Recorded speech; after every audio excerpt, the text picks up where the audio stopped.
Hello friends, my name is Dr. Nidhi Sharma and I welcome you once again to week 2, lecture 9 of English for competitive exams.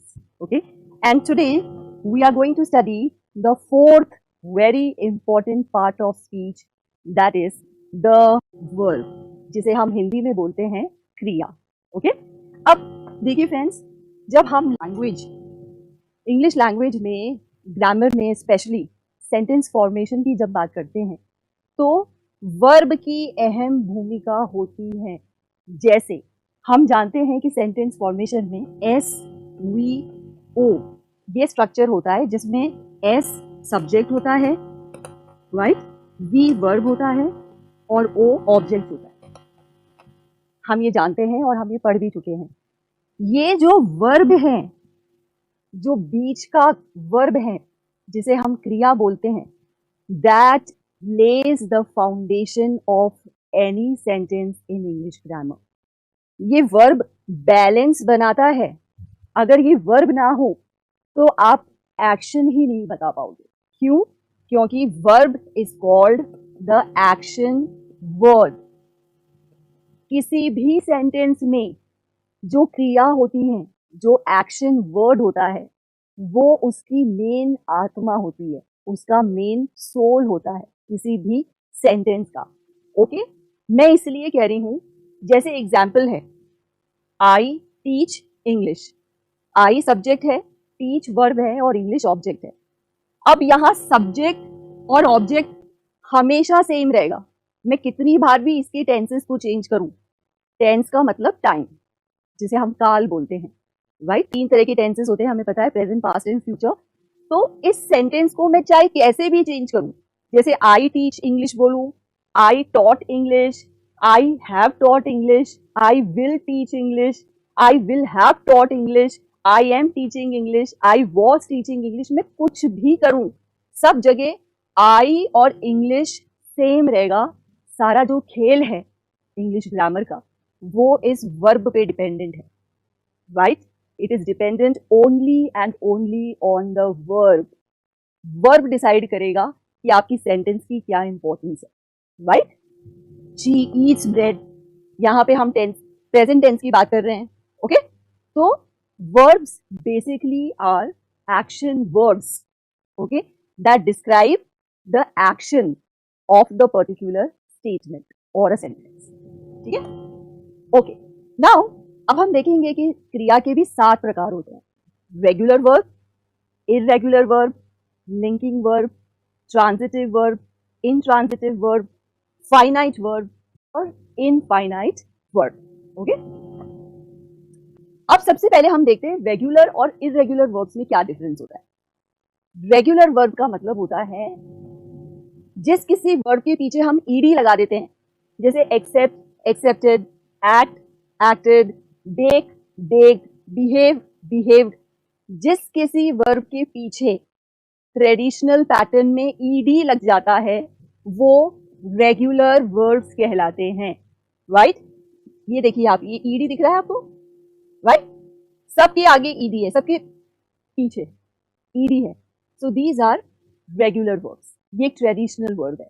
Okay, लेकिन कुछ verbs ऐसे होते हैं जो अपना second form और third form change कर देते हैं. वैसे वर्ब्स को इररेगुलर वर्ब्स कहते हैं. जैसे be, was, been, become, became, become, begin, began, begin, come, came, come, sing, sang, sung, write. तो ये जो वर्ब्स हैं जिनकी सेकेंड और थर्ड फॉर्म जिनकी चेंज हो गई है फर्स्ट फॉर्म से, वे कहलाते हैं इररेगुलर वर्ब्स. ओके, जैसे सीता, एक सेंटेंस हम देते हैं, राइट्स इंग्लिश, राइट. ये एक सिंपल सेंटेंस है जो कि सिंपल प्रेजेंट टेंस का एक एग्जाम्पल है. अब इस राइट को मुझे चेंज करना है सेकेंड फॉर्म में, तो मैं लिखूंगी सीता रोट इंग्लिश, राइट. और इसकी थर्ड फॉर्म हो जाएगी has written, right? Sita writes English, Sita wrote English, Sita has written English. तो ये जो राइट्स, रोट और रिटन है ये हो जाएंगे इर्रेगुलर वर्ब का एग्जाम्पल। ओके, लेकिन अगर मैं ये बोलूं कि सीता, अगर मैं ये बोलूं Sita plays football, Sita plays football, तो ये प्लेस का हो जाएगा प्लेड। आई थिंक स्क्रीन पे दिख रहा है yellow, right? Sita played football, और इसका जो थर्ड फॉर्म है वो हो जाएगा Sita has played football, right? तो प्ले, प्लेड, प्लेड, ये रेगुलर वर्ब पैटर्न है। I hope this is very clear. तो जो वर्ड्स अपने पीछे, जो वर्ब्स अपने पीछे ईडी लगाते हैं, जिनके पीछे ईडी लगता है, वे होते हैं रेगुलर वर्ब्स, और जो अपनी सेकेंड और थर्ड फॉर्म चेंज कर देते हैं वे कहलाते हैं irregular verbs. Okay, I think this is very clear to everyone. Okay, third part of verbs is called linking verbs. Linking verbs जो वर्ब को लिंक करते हैं किसी भी नाउन से, एडजेक्टिव से, या किसी भी पार्ट ऑफ स्पीच से। जैसे यहाँ पे एक सेंटेंस है, ही इज ए मॉन्स्टर, तो यहाँ पे जो इज है ये लिंकिंग वर्ड कहलाता है, क्योंकि ये ही को लिंक कर रहा है मॉन्स्टर से। मॉन्स्टर यहाँ पे नाउन है, ही यहाँ पे सब्जेक्ट है, right? And this subject is in the form of pronoun, right? He looks stunning, stunning का मतलब है हैंडसम, राइट? तो स्टनिंग यहाँ पे एडजेक्टिव है, और ये जो लुक्स है, ये जो वर्ब है, ये ही को लिंक कर रहा है स्टनिंग से, दैट ही लुक्स स्टनिंग। तो ये जो इस टाइप के जो वर्ब्स हैं इन्हें लिंकिंग वर्ब्स कहते हैं। लेकिन हमको ये पता होना चाहिए कि लिंकिंग वर्ब्स और हेल्पिंग वर्ब्स में क्या डिफरेंस है। जैसे Radha is a player, okay, यहां पे राधा इज सब्जेक्ट, और ये जो इज है ये लिंकिंग वर्ब है जो बता रहा है कि Radha is a player, Radha को प्लेयर से कनेक्ट कर रहा है। बट जब मैं बोलती हूं Radha is playing, Radha is playing में ये जो इज है ये कंटिन्यूअस टेंस के साथ में एसोसिएटेड है। तो जब इज एक कंटिन्यूअस टेंस के साथ में एसोसिएटेड होता है तो वो इज हेल्पिंग वर्ब बन जाता है। समझ में आया, right? So here is a linking verb, और ये यहाँ पे जो इज है ये हेल्पिंग वर्ब है, क्योंकि ये क्रिया की कंटिन्यूटी, जो ये कंटिन्यूअस टेंस है प्लेइंग, इसको ये हेल्प कर रहा है। हम ऐसे नहीं लिख सकते कि राधा प्लेइंग, राधा प्लेइंग कुछ नहीं होता है, Radha is playing, Radha was playing, तो ये helping words होते हैं। Okay, I hope this is very clear. What is the difference between linking and helping verb? Okay, now we move on to the next. ये है transitive verbs. Transitive verbs वो होते हैं जहां पर you see there is a subject and an object और बीच में verb, right?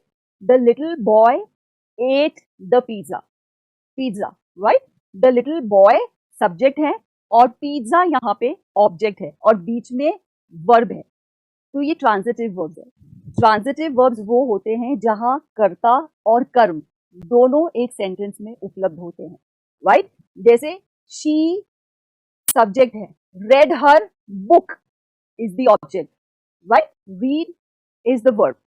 तो जिस वर्ब के साथ में सब्जेक्ट और ऑब्जेक्ट दोनों एसोसिएटेड होते हैं वे कहलाते हैं ट्रांजिटिव वर्ब्स।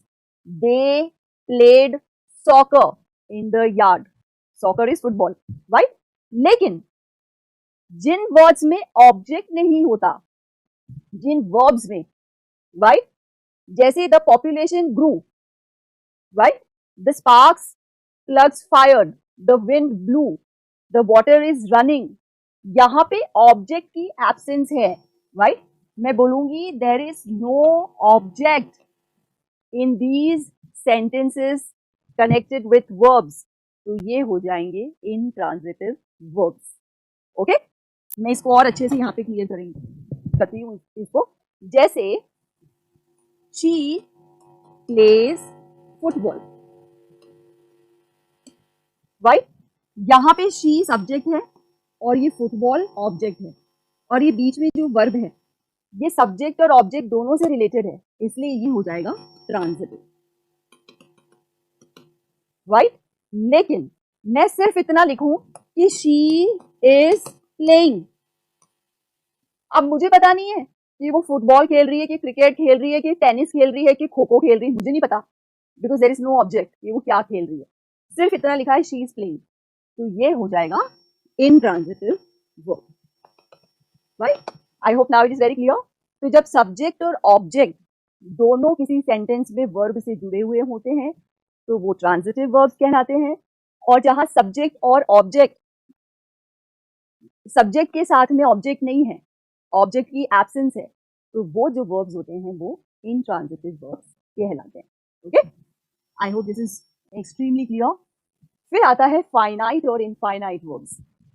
फाइनाइट वर्ब्स वो होते हैं जहां हम टेंसेस को एम्फेसाइज करते हैं, जहां हम टाइम को एम्फेसाइज करते हैं। जैसे Neha writes letters, they write letter, we have written letters, बता रहा है, सिचुएशन बता रहा है कि भाई नेहा ने लेटर्स लिखे, उन्होंने लेटर्स लिखे, हम लेटर्स लिख चुके हैं, राइट? तो टेंस चेंज हो रही है। लेकिन जो ये नॉन फाइनाइट वर्ब्स होते हैं इनमें हम to sing, to dance, to sit, to go, to write, to read, इस तरह से हम टू का उपयोग करते हैं क्योंकि यहाँ पे ये टाइम स्पेसिफिक एक्टिविटी नहीं है, राइट? ये टाइम स्पेसिफिक एक्शन नहीं है। जब मैं बोलूं Ram tries to sing, right? और we try to sing, we try to swim, तो यहाँ पे बंधन नहीं है किसी काल का, स्पेसिफिकेशन नहीं है किसी टाइम की सिचुएशन का, ये भाई गा चुका या गाएगा या गा रहा है, हमें नहीं पता, इसलिए ये नॉन फाइनाइट वर्ब्स होते हैं, right? I hope this is very clear. तो यहाँ पे एक चार्ट है दोस्तों जो आपको सारी 5 फॉर्म्स वर्ब्स की बताता है। जैसे ये फर्स्ट फॉर्म है गो, वेंट, गॉन, जो कि पास्ट पार्टिसिपल है जिसे हम थर्ड फॉर्म भी बोलते हैं, राइट? ये प्रेजेंट पार्टिसिपल है गोइंग, और ये है गोज, जब हम es लगा देते हैं। ये आपका फर्स्ट आपकी वर्ब का पार्ट बता रहा है कि अगर थर्ड पर्सन सिंगुलर है तो हम गोज बोलेंगे, ओके? ये third person singular, third person singular के साथ इस गो का क्या होगा, गोज होगा, राइट? ये चीज बता रहा है। अब अगर मैं यहाँ पे एक और लाइन ड्रॉ कर देती हूँ, ओके, और मैं बता रही हूँ कि भाई ये इन्फिनेटिव है, टू गो, टू ड्रिंक, ये infinitive form of the verb है, okay, right? To have, to be, to play, to write, to see, okay? So these are the various forms of verbs that we need to take care when we form a sentence in English grammar, okay? मैं फिर से आपको बताती हूँ मित्रों, सारा जो game है स्पोकन इंग्लिश में, अगर मैं इंग्लिश ग्रामर की बात करूँ या स्पोकन इंग्लिश की बात करूँ, सारा गेम सिर्फ और सिर्फ वर्ब फॉर्म्स पर बेस्ड है। हमें पता होना चाहिए कि कोई भी सिचुएशन है, राइट, वो कौन से रूप में है। जैसे या तो होगा मैं पानी पीता हूँ, आई ड्रिंक वाटर, मैं पानी पी रहा हूँ, आई एम ड्रिंकिंग वाटर, मैं पानी पी चुका हूँ, आई हैव ड्रंक वाटर, मैं 2 घंटे से पानी पी रहा हूँ, I have been drinking water for 2 hours, मैंने पानी पी लिया, आई ड्रैंक वाटर, मैं पानी पी रहा था, आई वॉज ड्रिंकिंग वाटर, मैं पानी पी चुका था, आई हैड ड्रंक वाटर, मैं 2 घंटे से तब पानी पी रहा था, I had been drinking water। ये प्रेजेंट और पास्ट के अलग अलग टेंसेस के फॉर्म्स हैं, राइट? उसी तरह से फ्यूचर है। हम ये डिटेल में जब टेंसेस की बात करेंगे अगले लेक्चर्स में, तो वहां पे हम अच्छे से देखेंगे कि किस तरह से सिचुएशन बेस्ड टेंसेस का उपयोग हम सेंटेंस फॉर्मेशन में करते हैं। पर अब अभी इस लेक्चर के लिए हमारे पास इतना भी टाइम नहीं था कि हम एक एक चीज को ढंग से डील कर पाते। मैं आपको सिर्फ इतना कहूंगी कि आपको ये वर्ब फॉर्म्स रटनी है। आप दिमाग में जो फर्स्ट फॉर्म है, सेकेंड फॉर्म है, थर्ड फॉर्म है, रेगुलर वर्ब्स की तो कॉमन रहेगी, वो चेंज नहीं हो, वो तो सिर्फ ईडी रहेगा। लेकिन जो इरेगुलर वर्ब्स हैं जिसमें सेकेंड और थर्ड फॉर्म चेंज हो जाती है, कुछ ऐसे वर्ड्स हैं जैसे CUT कट, इसमें कोई चेंज नहीं होता, ये कट कट कट ही रहता है। तो हमें पता होना चाहिए कि कहाँ सेकेंड और थर्ड फॉर्म चेंज हो जाती है, राइट, कहाँ चेंज नहीं होती, राइट, ये सब हमें दिमाग में रखना पड़ेगा। तो जब हम वर्ब फॉर्म्स में क्लियर हो जाएंगे तो I don't think anybody can stop you from speaking fluent English, right. So verb forms the base, the fundamental step of spoken English, okay, right. तो हम एक बार थोड़ा सा रिवाइज कर लेते हैं, हमने क्या क्या पढ़ा। We studied about the different types of verbs. हमने देखा कि वर्ब्स कौन कौन से होते हैं, okay, transitive, intransitive, linking, regular, irregular, finite, non-finite. So I hope I was able to clear the base around this very important part of speech, the verb. आप ये verb के ऊपर अगर आपकी मास्टरी हो जाती है, आपका अगर कमांड हो जाता है, तो you will be able to confidently form the sentence in a correct manner. Okay? So thank you so much for this class and see you again for the next session जहाँ हम adverbs पढ़ेंगे. Okay? Thank you.